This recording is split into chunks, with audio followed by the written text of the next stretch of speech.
Hi everyone, and welcome to my channel. My name is Giuseppina, and I'm an intuitive healer. I talk about lots of subjects, topics on healing, spiritual awakening, our subconscious programming, as well as autistic topics more recently in my own journey with that.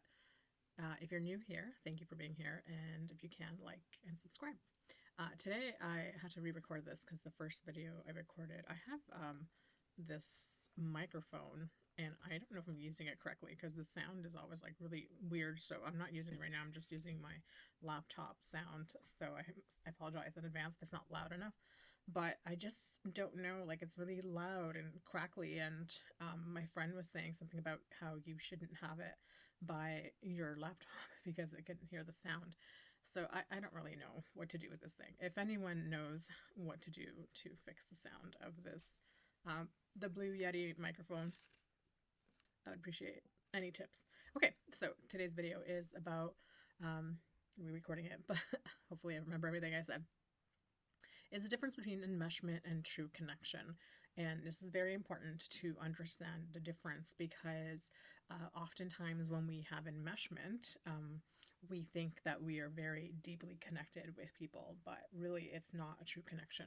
So I'm going to quickly explain what enmeshment is. And this is something that I didn't know before. This is when I was in school and doing the spiritual direction program and also the psychotherapy program that I was taking, and we went through all like the family origin and all those the family systems and things like that. And this is when I first learned about enmeshment. And for me, it was like a huge eye opener because I always believed me and my family to be like super close. And I've talked about this in other videos. But enmeshment is when you have, let's just say if this is like everyone, the circle of everyone, you're just all kind of like it bleeds, like everyone bleeds into each other and there's no clear boundaries.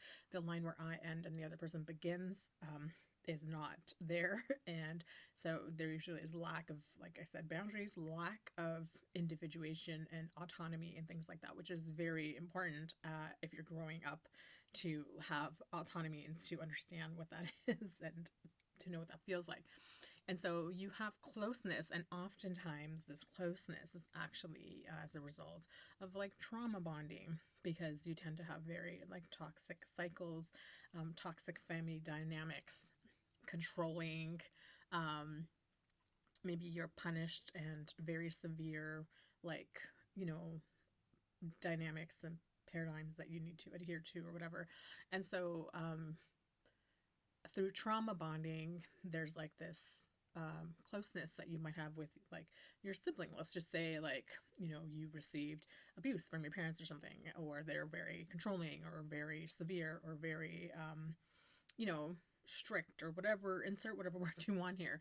And so oftentimes siblings might become really close or they just might not even speak at all. But oftentimes for enmeshment, to talk about enmeshment, you might have siblings who end up being really close and are really um, clustered together because of the trauma bond and stuff. And so growing up, I always thought we were like really, really close, me and my family, until I learned what enmeshment meant. And I realized that we weren't actually close, that we were very enmeshed. And because a true connection, which I'll explain in a bit, is different from enmeshment. Enmeshment is often there's no boundaries, so people always know each other's business, and people feel like they can weigh in on whatever they want to, and people feel like they have a say on your life and things like that, and they have a right to know what you're doing and all this stuff. And so there's a closeness, like I said, that is rooted in that, usually more often than not, trauma bond and stuff like that.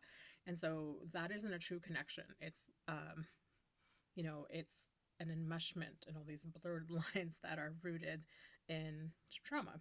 And so it's not true closeness. It's closeness because the same reason how when you have people that are going through something traumatic and they all like become really close and stick together and, you know, power numbers or whatever you want to call it. But it's just a dynamic that um, you know, that ends up happening because you're in this very toxic type of situation and whatever.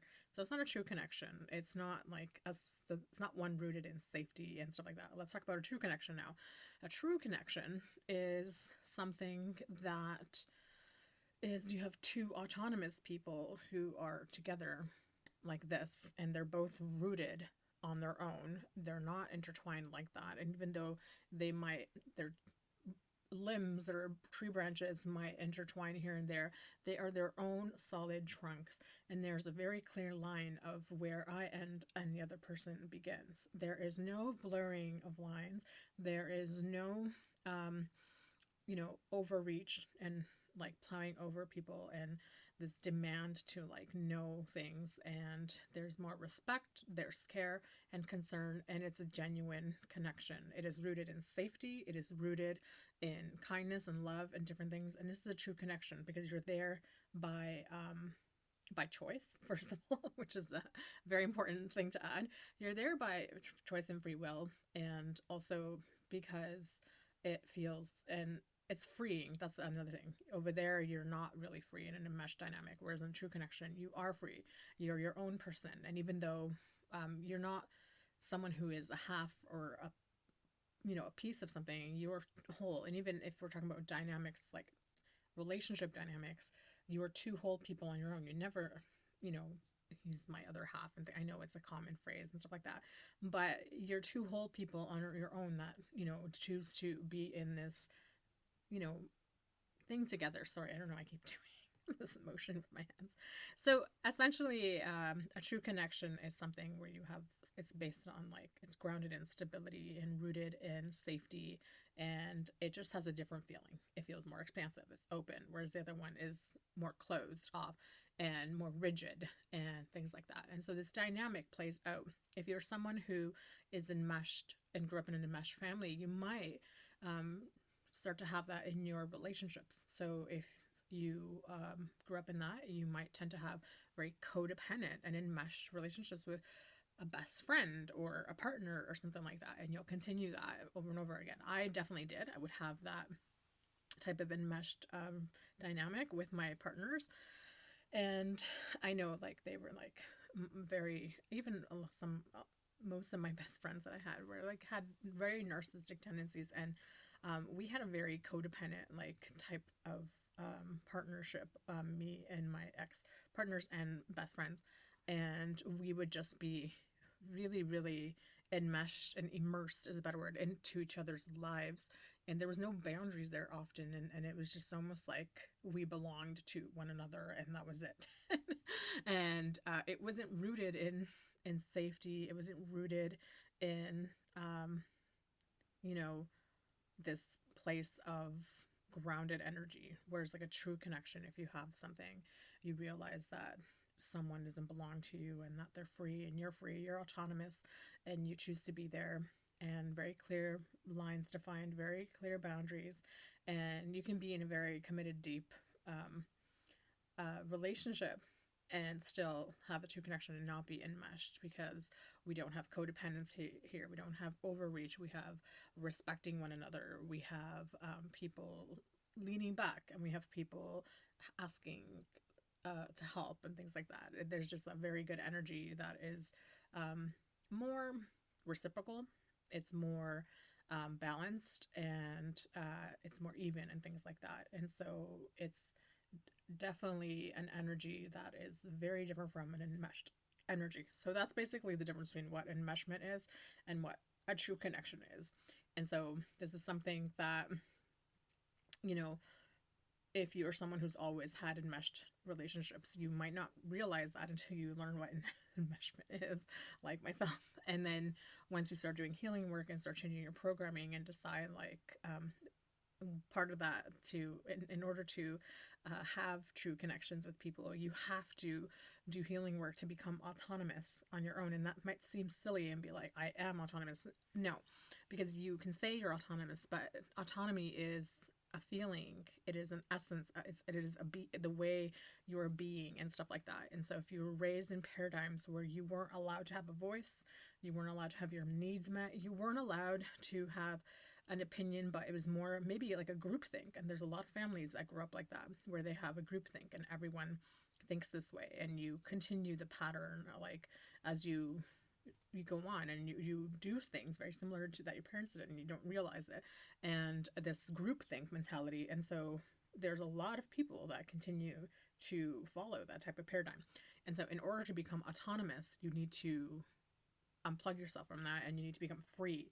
You need to yank yourself away from that and be fully free and whole and complete on your own.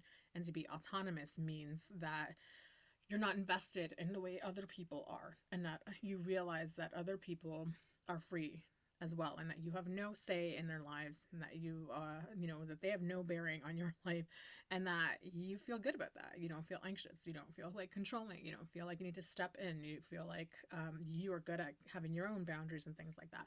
Once you become like this autonomous person, then you can create true connections with people from this place of wholeness and completeness on your own. And you will do so with someone else who also feels this way. And so it's a very different energy, and it feels nice. It feels calmer. It doesn't feel chaotic. It doesn't feel like all these things that my past things used to feel like. It feels so grounded and stable. And so that is your what is the difference between enmeshment and true connection?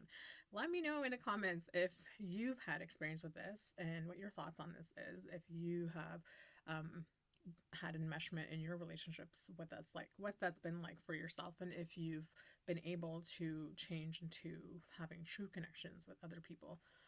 Would love to hear your perception of your experiences and things like that. Anyways, thanks for being here. Like and subscribe, and I will see you soon. Take care. Bye.